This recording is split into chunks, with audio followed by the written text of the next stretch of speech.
Well, the legacy media just fawning over Joe's State of the Union performance this week.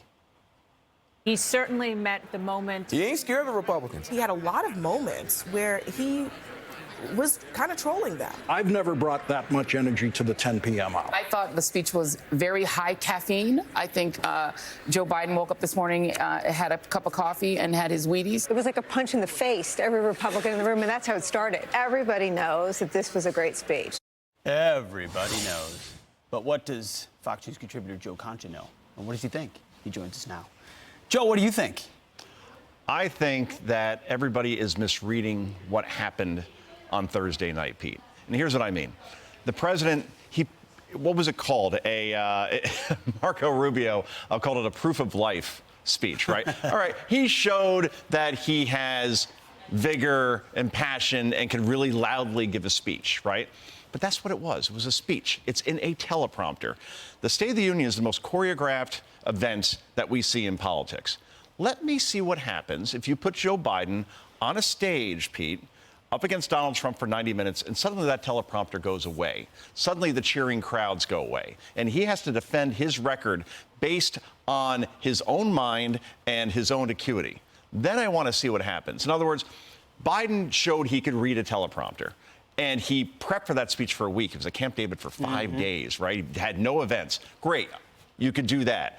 What happens when you actually have to take questions during a press conference, for example, for 90 minutes from actual reporters? So Democrats have their guy now. Before you heard about Michelle Obama, Gavin Newsom going to replace him at the convention. Now they think because of what they saw on Thursday night that he's their guy.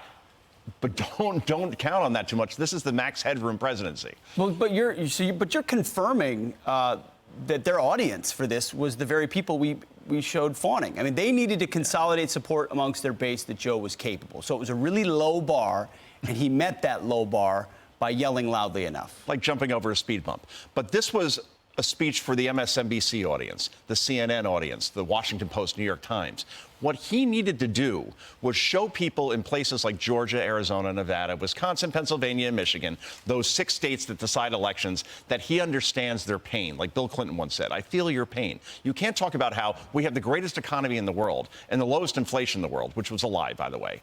Talk about crime being at a 50-year low, which people in San Francisco, Chicago, and New York who are moving to places like Tennessee and Texas and Florida will say, no, that's not what's happening. And you talk about a border crisis and you blame solely Republicans instead of just announcing during that State of the Union that you're going to resume wall construction and remain in Mexico and eviscerate catch and release. He could have done that. He didn't.